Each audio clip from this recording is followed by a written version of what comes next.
Hey everybody, I'm LD. I'm joined here today by Thabon1437 from none other than LGD International, and that beautiful man has graciously agreed to a video interview. You can see him here. He looks really excited to do this. How you doing, buddy? Ni hao from Hangzhou, China. How are you finding your accommodations there so far? I'm curious. Tell us a little bit about the house and sort of the living environment. Well, we're staying in Hangzhou, and from the people that I've spoken to, they've all said, this is a beautiful city, and I would have to agree. I've been to Shanghai and Wuhan already, and from both, I definitely like this place much better. And our house is three-story home, and on the first floor we have all the computers where both the teams are stationed and we play here, and then the other two floors we have our rooms and stuff. So I imagine you spend most of your time on the first floor then. Oh yeah, for sure. Yeah, actually, I tried to do an interview with him last night, and it was just everybody in the background yelling at like 4 or 5 a.m. in the morning. You guys are on the Dota schedule, I think it's safe to say. Yeah, we do have a schedule. Normally, we start playing at around 3 p.m. and we'll keep practicing until 10 or so. But even after that, we'll still end up playing some publics. So your official practice is like 7 or 8 hours, and then you play publics after that? Oh yeah, no, 7, 8 hours. But sometimes, if we have an opponent who wants to keep playing or whatever, we'll keep on playing. It all depends, really. Now, how does your practice time sort of break down? Like, I know with a lot of the Chinese teams, they spend a little more time analyzing replays compared to, like, your typical European or North American team, from what I understand, mostly just plays a lot of games, and they'll study replays here or there, but I know the Chinese teams study the replays a lot. So do you spend most of your time just playing games? Is there more replay analysis, team meetings? Like, how exactly is that time being spent?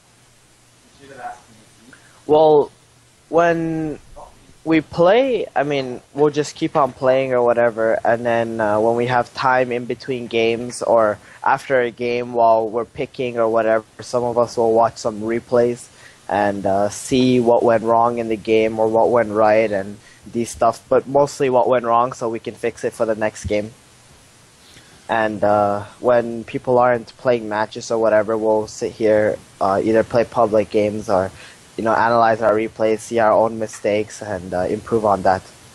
I actually want to dive right in with you to just talking about how LGD International compares to your past competitive experiences. I think most people know you from Mousesports. That's sort of where I think you became a big figure to the Dota community. And obviously for Mousesports, you were the captain, you were doing the drafts for at least a while. What is your role in this team compared to Mousesports? And then sort of how do you feel the team and its practice regimen, and just like overall, what are sort of the similarities and the differences between what it was like for you at Mouse and what it's like for you with LGD International? Actually, I don't think there is much similarities between both the teams, because that was, like an online team and we only played during LANs and stuff. Here, I think all the players know exactly what they're doing and what they have to do, so you don't have to spend so much time telling people, these stuff. And on Mousesports, I don't know, I think just people are more aware of what needs to be done in the game in LGD International, so there isn't much work for me to do, at least. Saint streamed some of the scrims that you guys played for Mousesports, and it seemed like there was a lot of miscommunication and misunderstandings, and obviously you had some big kind of, I wouldn't say hot-headed, but, big personalities and, people who are very outspoken on that team. But it did seem like a lot of the issues were things that just wouldn't happen for a LAN team. Like, you can go point at the monitor, no, this is what you should have done, here's why, and it's like you're all looking at the same thing. It's very easy to figure out issues. How much of it would you say is just the difference in environment, like everyone being in the same house, and how much of it would you say is sort of the players or the team that's making it easier for you guys to just work out issues and kind of understand each other like intuitively? Oh yeah, for sure. It's much easier to communicate with your teammates on LAN. Like, everybody's sitting right beside me, so I know for a fact if I'm talking to someone, they're actually listening. Because if you're online, maybe people are not like watching the same thing you are. For example, when you're watching a replay and you want to point something out, maybe they're not watching the same thing, or these kind of stuff. When I'm sitting here and I'm watching a replay and I call, I don't know, God or Brax over and I'm showing them something, then I know like they're actually watching and seeing what went wrong and stuff like this. It's much quicker and much easier to communicate online, of course. And the thing about online is like everybody has their own idea, and you really don't have enough time to be able to get your point across while you're trying to get people to do all this stuff, like, I don't know, watch a replay at the same time you are and blah blah blah, stuff like this. So it's a lot more efficient, basically. Oh yeah, for sure, a lot more efficient. Like online, you're gonna be improving much quicker, and you're gonna be fixing your issues much quicker as well. And people won't be so, I don't know, I guess hot-headed, as you said. As well. Right, they can see you smile, they can see you laugh. It's a little bit less tension in the air, kind of thing. Speaking of improving quickly, you guys are still a very new team, right? You've been practicing together for what, 2-3 weeks at this point? I arrived in China on the 31st. So I guess soon to be 2 weeks. So you've only been practicing together for 2 weeks. During that time, yeah. And I guess, can you talk about how far the team has come since you guys started practicing, and how far you feel you have to go before you can compete against the best teams in Asia and China? The teams like DK, LGD, China, IG, Orange, MEFC. How far have you come, and how far do you guys have to go before you think you'll be ready to play those teams in competitive games? Well, actually, since we started playing, I think most of our games, I guess, like LGD, it's like 45-55 for them, and against DK, I think it would be something like 40-60 for them. So we're actually improving really quickly right now, and the more we get the hang of the metagame and how people play here compared to Europe and stuff like this, and as time goes on, we're definitely gonna, increase those statistics. Of course. Tell me about your teammates. Tell me about their personalities. Like, who's the hothead who yells at everyone? Who's the really cool, calm, collected guy? Who's making the calls in game? Give me a little insight into each of your teammates and what they're like. Well, right now, I mean, we've only been playing for about 2 weeks, and not many people get too hot during a game or whatever. And about calls and stuff, I think everybody has their own ideas, and we're all like very skilled and experienced players. So whatever call someone would make, we would follow it. There isn't really one person that's making all the calls right now, at least. So it's a very democratic team, then. For now, for sure. Yeah.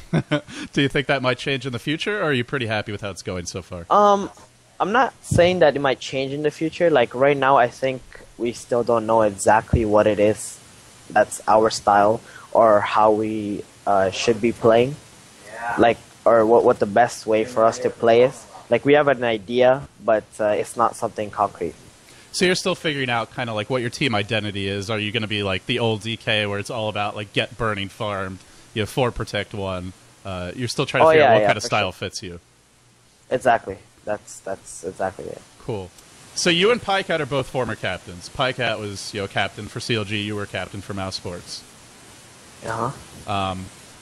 A lot of people in the Western scene, I think the expectation was, all right, one of these guys is going to captain the team. One of them's going to sort of take charge or be in charge. But it sounds like that's not really the case. Well, yeah, I mean, I suppose so for now at least. We're not really concerned like about that. Okay. We just want to improve each other and adapt to the Chinese playstyle at least. All right, so tell me what it was like to leave North America. You get on a plane, you show up in China, and all of a sudden, Dota is your life. It's not just something you do for fun or occasionally or as a part-time kind of thing. This is your full-time job. This is, I mean, if you want to call it a career even. What was that transition like? What were your feelings when you got off the plane? Just sort of walk us through that process. Well, I mean, at TI, after playing all the games and stuff, I felt like this is something that was necessary if you wanted to pursue, Dota, and if you wanted a chance at TI3. So for me to actually leave home, go after this was a pretty easy decision, I think. I mean, this is a once in a lifetime opportunity, and I mean, I'm pretty happy about it. Have you had any sort of transitional difficulties? Get used to the food, the culture, not speaking the language? Any funny stories? Anything weird that's happened since you got there? Well, I mean, I think a lot of cool stuff has already happened in less than 2 weeks that I've been here. We went out quite a few times. We went to some clubs. The food, I think, is really good, especially the home food that's made here. And when we go to restaurants, I feel like it's actually a little bit maybe too fancy. And a lot of the stuff you can't really eat. Or, I mean, I feel like I can't really eat. Everybody else eats it perfectly fine. I heard Brax says he should have brought more Pepto-Bismol. Do you feel the same way? Or he said what? He should have brought Pepto-Bismol. Pepto? No, not at all. I think it's that a lot of the food here is really spicy, and Brax isn't really used to that. But for me, I guess I'm used to it. At home, my mom always cooks some spicy food, so. So it's old hat for you then. It's old hat.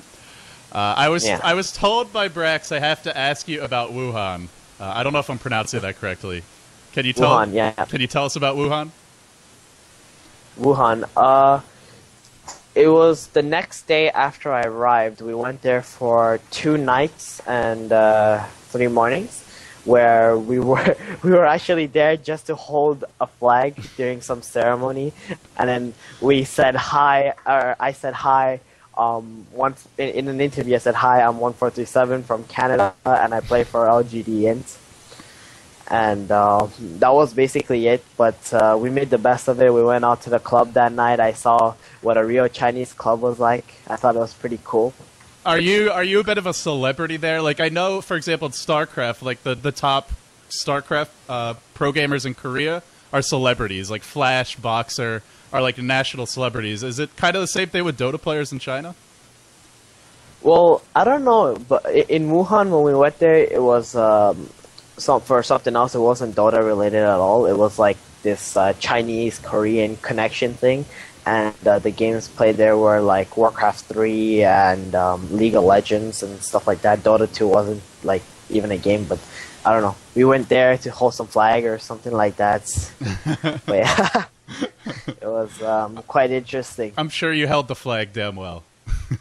Oh yeah, I held the Canadian flag. You want to sing the national anthem for the people out there? Or? No, I can't. Just tell the flag. Oh, Canada. Okay, so I'm a little bit curious about sort of the living arrangement. Like you mentioned, you guys obviously play against LGD a lot. Do you talk strategy with them? Do you break down games afterwards with them, or are you more independent? Not really break games. I feel like our play styles might, it's a little bit different. But from time to time, we will, talk about, some heroes. What like they prioritize some heroes more than us, and we prioritize some heroes. But it's actually that's the case with like all the Chinese teams. They all prioritize different heroes, and you need to understand that. And with the other LGD team, I mean, sometimes we talk about some heroes, but it's a little difficult because they don't know so much. Not all their players know English. Right. Yeah, I've heard Yao's English is quite good. Yeah, Yao's English is pretty good, I think. But other than him, the others just know a little bit. So obviously you have a huge advantage being there just because you get to practice as a team on LAN, right? So that's one big component of it. So obviously being on LAN together is a big advantage. Helps you to practice a lot. Mm-hmm. how has it sort of benefited you to play against all these Chinese teams instead of playing against Western teams? Are there things you're picking up from playing against them? I know Brax mentioned, for example, that the Chinese teams really value getting an early gem. Are there things like that you've sort of picked up along the way from scrimming against them a lot? Oh yeah, for sure. I mean, I think the difference between playing against Chinese teams and playing against European teams is that all the Chinese teams have really high skilled players, and in these games you actually have to try really hard, and the difference between a win and a loss is a few mistakes.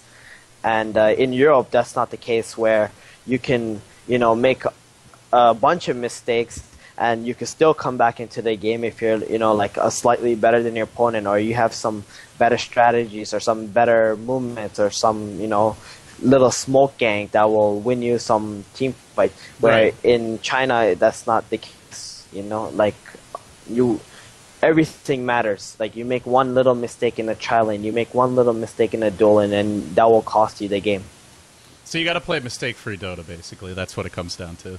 Yeah, that's basically it. It all comes down to who makes that first mistake, and and who's capable of securing the game after they have this advantage. That's really interesting, and I think it's really great to hear you talk about that, because it's something that you'll hear a lot of Western observers say, "Oh, Chinese Dota is boring. There's not as many kills. There's not as much action." What would you say to those people? I'm curious what you think actually, about it.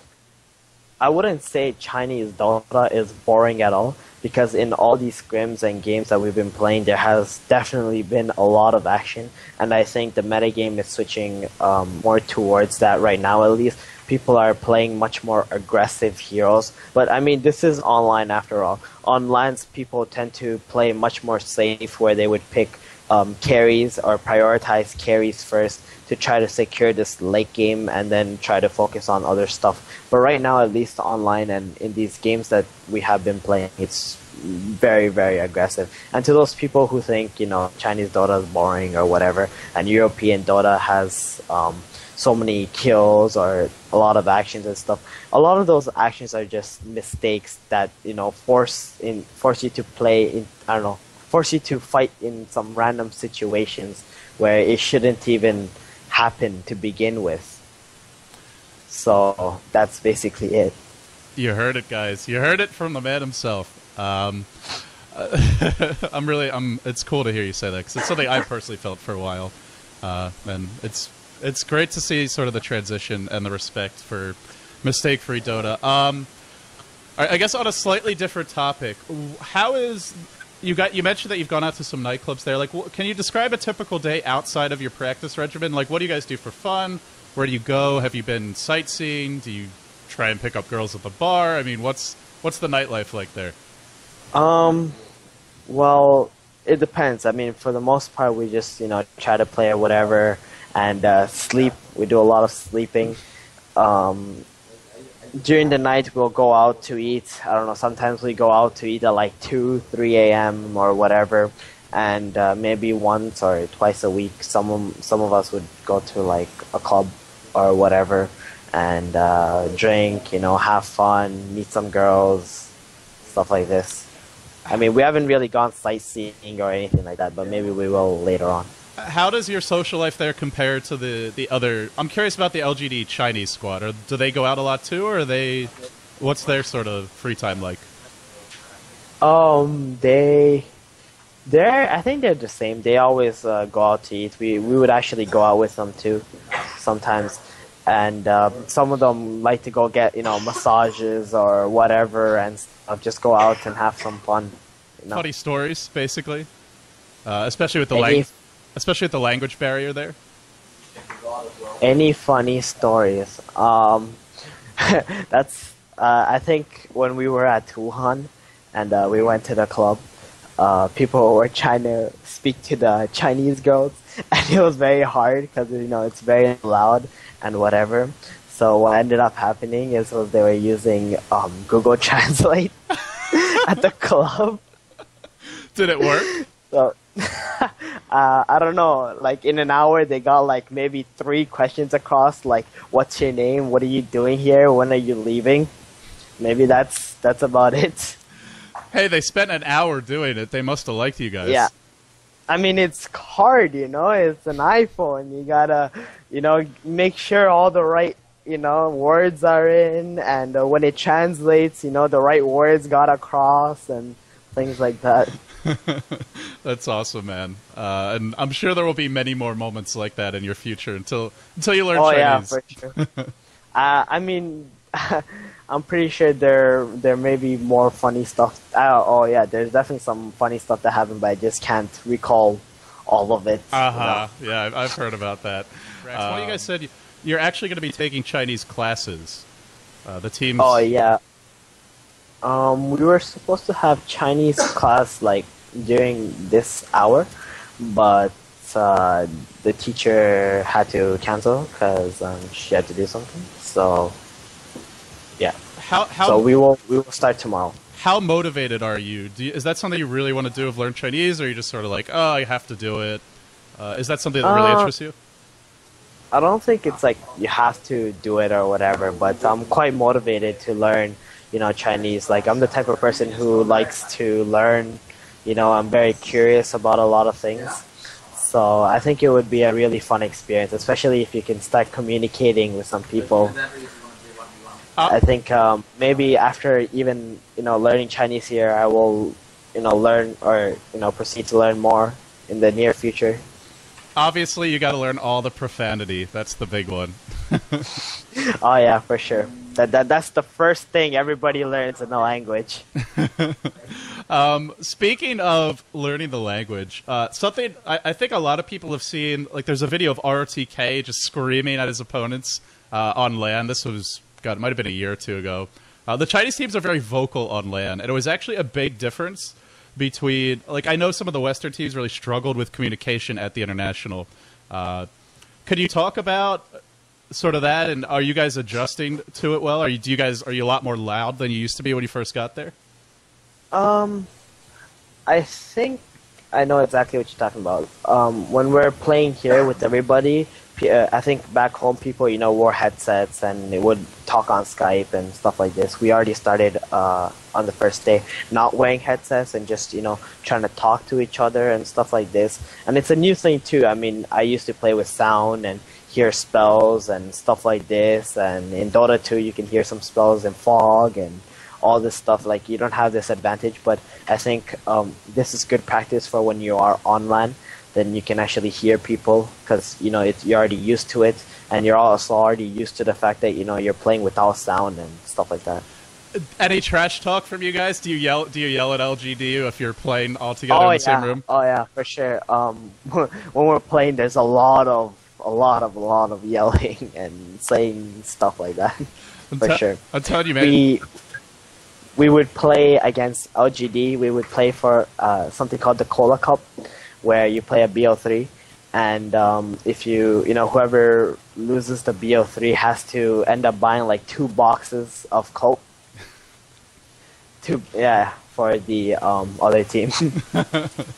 That's awesome. Yeah, actually not for the other team, but like for everyone basically, because everybody drinks this cola or whatever, and you have to end up buying them anyway. So yeah, that's cool. It's a pretty fun way to be competitive. That's awesome. Yeah, it sounds like it's a lot more fun and kind of interactive than online play. I guess on a different note, have you been watching the G1 League at all? Have you followed any of the teams or the games there? Did you say the G1 League? G1, yeah. Yeah, actually, I've seen a few games. Before I came to China, I was watching a lot of games in G1 League. After I came to China, not so much, but I feel like I'm gonna soon be watching a few replays for sure. Are you guys traveling to the LAN finals? Are you gonna be watching there in person or? To the LAN finals, I don't think we're gonna be attending the LAN finals. I'm not sure. I don't know anything about that right now. Actually. Okay, I'm just curious. What do you think? What do you think about the results so far? EG got knocked out by LGD 2-0. They were 1 game away from making it into the finals. Obviously, they're doing it at the pain disadvantage. So, sort of about that match, and also about the results in general. The four teams left are LGD versus IG and Orange versus DK for the two semifinals. Any surprises for you coming out of the results? Any predictions on what you expect to see for the Final Four? Any surprises? Not really, I suppose. I mean, I actually follow a lot of tournaments, and this one I haven't followed so much right now because of all the stuff that's been happening, like, you know, coming to China and practicing here and stuff like this. So I'm not following that tournament too well right now, I suppose. Let me ask you another way then. Orange versus DK. Who do you predict's going to take that? And sort of walk me through your reasoning. Orange versus DK. DK, okay. Well, we played DK, and they are definitely a very strong team right now. And I'm not too sure about Orange. I think they may have had some player changes and stuff like this. But I would have to go with DK for sure from the games that we played against them. Okay. They're very, very strong. I think they're a much, much stronger team than they were at TI. Now, obviously, you're going to be a little biased, but the other match, LGD versus IG, what do you think? LGD versus IG, I think that's going to be a very interesting match because we played LGD a lot of games, and I think IG haven't been playing much right now because some of their players are gone back to hometown or on vacation or whatever. I mean, you did win $1 million after all, right? You want to take some time off, but we'll have to see. I think obviously I'm going to have to go with LGD for that one. All right, and then the finals, LGD versus DK. What do you think? LGD versus DK. Of course, LGD. With the Chinese players, I feel like to the Western fans, they don't really know them that well or know their personalities. Anything funny or interesting you could share with us about them? About the LGD team? Yeah, the Chinese team. LGD. I think they're all really outgoing. You know, they're really fun. Like, they're very friendly and stuff. We have a lot of fun with them when we go out, you know. We try to talk or try to get as much English across as possible, you know, some broken English that I think they can understand. And it's just they have a little trouble, you know, talking back or whatever. But I think it's pretty easy for us to understand as well. And I don't know, like I play pubs with them. Last night I was playing a bunch of pubs, and it was pretty fun. Who's the best pub player out of all 10 players, all the LGD international players, all the LGD China players? Like, who's the best at just stomping pubs? Who's the best at pub? You said? Yeah, at pubs. From the other LGD team. Well, or your team, either team. Our team. I can tell you, it's definitely not God. That's for sure. It's definitely not God. God hates the C server public games because everybody just tries so hard. You know, that's the difference between C server publics and Euro/NA publics. In C server, nobody ever gives up. It doesn't matter how behind you are, they're still gonna try, and it gets really annoying when you're just, you know, playing around or screwing around. You already won the game or whatever, and and then the other team is still trying hard to win, and then they end up winning the game. You know, right? Because you get bored and you throw it or something. Oh yeah, for sure. And I think this is where like discipline comes in as well. You know, you just want to. Like, for us, we're just used to this North American/European public matchmaking where people just, you know, screw around, and if you're a better player, you're just gonna end up outplaying your opponent, and you can do whatever you want.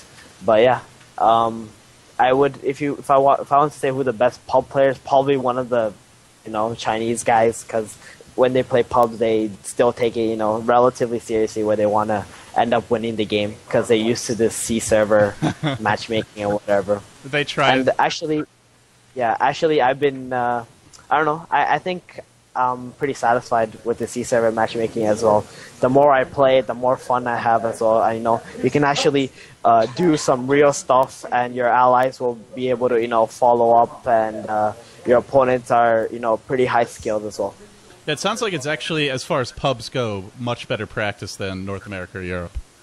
Oh yeah, for sure. I think pubs in C-Serve is actually worth it. Awesome. All right, I've kept you for a long time, Thabon, but we'll wrap this one up. So before I let you go, any shout-outs to sponsors, fans, family back home, anything you want to say to all the people out there? Yeah, shout-outs to our sponsors, Taobao, Razer, and LGD. They've made all of this possible. Shout-outs to our fans. Shout-outs to Nicholas. He's the best team leader I've ever had. And shout-outs to all the family home who have been supporting me all this time.